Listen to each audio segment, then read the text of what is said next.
ayudar a reflexionar sobre este tema. Buenos días, gracias por la invitación. Voy a hacer algo que en verdad no me gusta, pero que para seguirme el tiempo es necesario, es leer. Parece mayoritariamente reconocido el hecho de que no es posible inferir una teoría general del derecho a partir de los distintos textos escritos por Carlos Marx. Las principales construcciones teóricas marxistas sobre el derecho han partido de consideraciones tangenciales realizadas por Marx, pero no de un trabajo central de este sobre el tema. De todas estas consideraciones existen dos que saltan a la vista por su amplia divulgación. Primero, el derecho sería un reflejo superestructural de la estructura económica. Segundo, el derecho sería un instrumento utilizado por una clase para su dominación. La primera de estas consideraciones surge de la famosa metáfora arquitectónica que Marx utilizó en su prólogo a la crítica de la economía política, cuando sostuvo que el conjunto de relaciones de producción forma la estructura económica de la sociedad, la base real sobre la que se levanta la superestructura jurídica y política y a la que corresponden determinadas formas de conciencia social. La segunda puede situarse en distintos pasajes, dentro de los cuales el más famoso sería aquel del Manifiesto Comunista, en el cual Marx considera que el gobierno del Estado moderno no es más que una junta que administra los negocios comunes de toda la clase burguesa. Las interpretaciones extremas de estas consideraciones han llevado a adoptar posiciones sobre el derecho que desde el marxismo particularmente me parecen erradas. El hecho de resaltar la influencia en el derecho de las relaciones materiales provocadas por las estructuras económicas no quiere decir que toda expresión del derecho tenga una explicación derivada de dicha situación, o que el derecho, como superestructura jurídica, no pueda a su vez influenciar esas relaciones materiales, además de contar con una autonomía relativa. De igual manera, sostener que el derecho del Estado es utilizado tendencialmente para favorecer los intereses de una clase no puede llegar a significar que toda expresión del derecho es favorable a los intereses de esa clase. Bajo esas interpretaciones no podrían entenderse reclamos hechos por el propio Marx y que requerían de un reconocimiento formal normativo, como por ejemplo la reducción de la jornada laboral, que de hecho ocurrió, y todos los derechos laborales.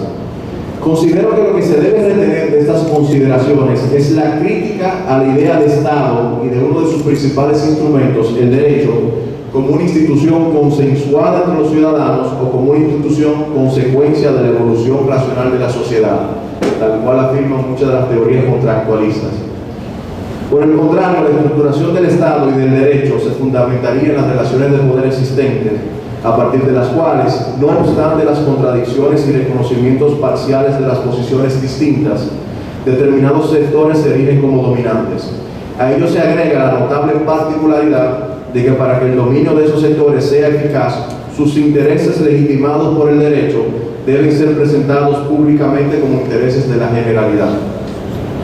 Parte de este razonamiento puede ubicarse en la ideología alemana cuando Marx sostiene lo siguiente: los individuos que dominan bajo estas relaciones tienen, independientemente de que su poder deba constituirse como Estado, que dar necesariamente a su voluntad, condicionada por dichas determinadas relaciones, una expresión general como voluntad de Estado, como ley, expresión cuyo contenido está dado siempre por las relaciones de esta clase, como con la mayor claridad demuestran el derecho privado y el derecho penal.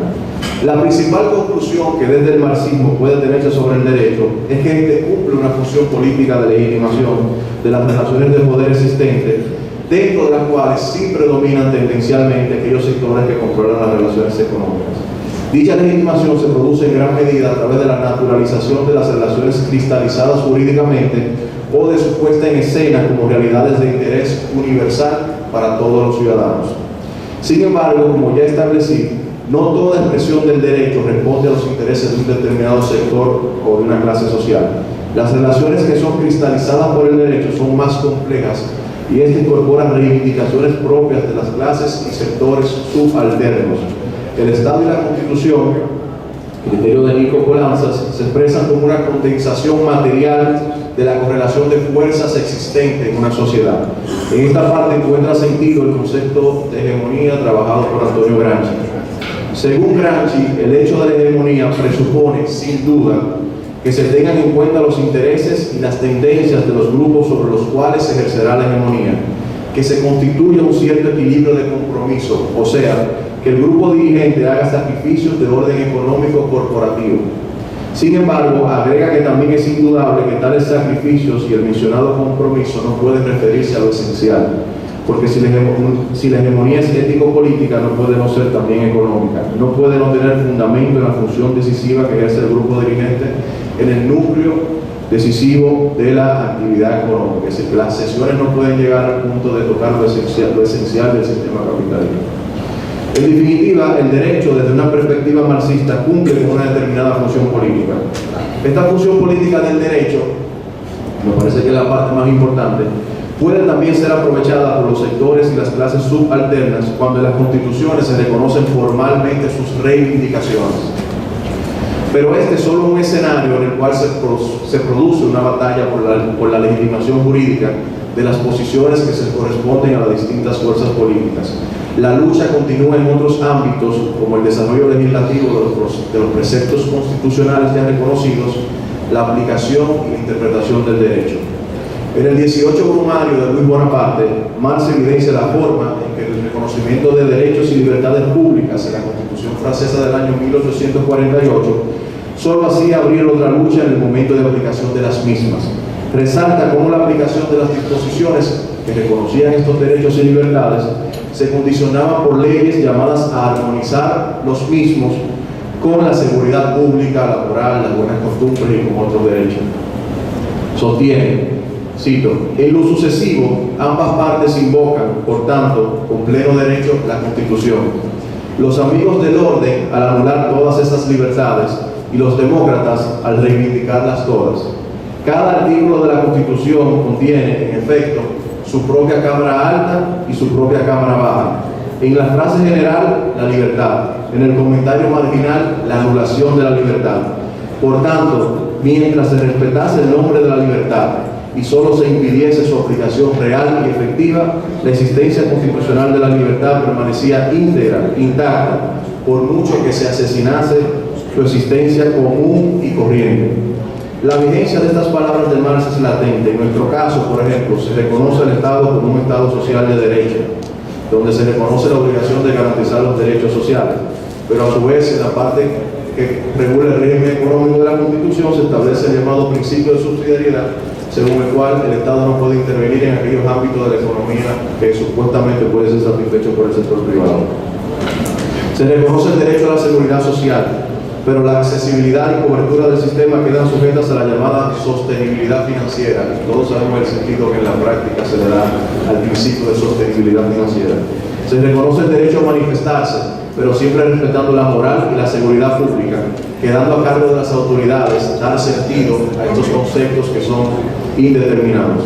En fin, la función política del derecho no se limita al reconocimiento formal de normas en la Constitución, sino también a su posterior desarrollo legislativo, interpretación y aplicación. Esa es la razón por la que resulta pertinente la crítica que el discurso jurídico en su conjunto puede realizarse desde el marxismo o desde otra corriente crítica del derecho.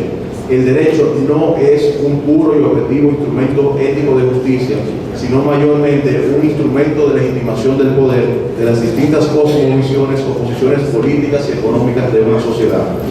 Quizás la corriente de pensamiento jurídico que más claro tiene esta realidad es la del realismo jurídico, y dentro de la misma los llamados estudios críticos del derecho. Dicho sector del pensamiento jurídico revela cómo, en apariencia, la retórica jurídica, la aplicación y la interpretación del derecho se presentan como una técnica neutral, imparcial y objetiva, cuando verdaderamente lo que subyace son posiciones de tipo ético-político y económico entre distintas concepciones de la sociedad. Por ejemplo, en el ámbito de la interpretación y la aplicación del derecho, el estadounidense Duncan Kennedy plantea posiciones interesantes que contradicen las de los teóricos del derecho formalistas como Hans Kelsen y Kahn. Contradiciendo la postura que considera la interpretación y la aplicación del derecho como un proceso cognitivo, Kennedy sostiene que lo determinante en la realidad es el comportamiento estratégico de la interpretación por parte del operador jurídico. Se trata de encontrar argumentos que produzcan el efecto de necesidad jurídica para obtener un resultado que ha sido fijado previamente como fin estratégico del operador y que difiere del resultado que al principio parecía como obviamente exigido. Por ejemplo, haciendo que parezca necesariamente que hay una excepción a la norma que en apariencia cubre el caso, o que el verdadero significado de la norma es diferente al que parecía en principio. En este caso, el operador jurídico trabaja para crear o deshacer la determinación, más que simplemente para registrarla o vivirla como algo dado. Un ejemplo claro de cómo este comportamiento estratégico se produce en la práctica es la sentencia 168 del Tribunal Constitucional del año 2013, a través de la cual se despojó de la nacionalidad a miles de dominicanos de ascendencia extranjera mediante una interpretación estratégica que arrojara un sentido interesado de lo que significa extranjero en tránsito según la Constitución dominicana. Podríamos decir que ese proceso de interpretación fue objetivo, imparcial, o que tenía subyacente ya una valoración política respecto del tema que se estaba discutiendo. En conclusión, considero que desde una perspectiva marxista actual, el campo jurídico debe ser visto como un campo de batalla útil en el cual se hace necesario avanzar en la imposición de intereses que tendencialmente favorezcan a los sectores y clases subalternas, atendiendo a la función política de legitimación que cumple el derecho. Decía Pierre Bourdieu algo así como que la única verdad es que la verdad es un campo de batalla, pues la única verdad jurídica es que la verdad jurídica es a su vez un campo de batalla. Esto no quiere decir que a través del mismo puedan producirse transformaciones estructuralmente decisivas en lo que respecta al sistema capitalista criticado por Marx, pero ello no puede ser razón suficiente para desechar la guerra de posición que en el ámbito del mismo puede darse. La tarea es relevar el carácter político y legitimante del derecho para desmontar progresivamente, en la medida de lo posible, las normas e interpretaciones contrarias a los intereses de la mayoría y a la par aprovechar ese propio carácter político y legitimante para avanzar en posiciones favorables de esa mayoría del derecho que ha sido desarrollada por distintas corrientes, dentro de la cual Marx resalta el llamado uso alternativo del derecho, una corriente de pensadores jurídicos que entienden que el derecho puede ser utilizado estratégicamente para avanzar en ciertas reivindicaciones de la mayoría. Hasta aquí lo dejo. Muchas gracias.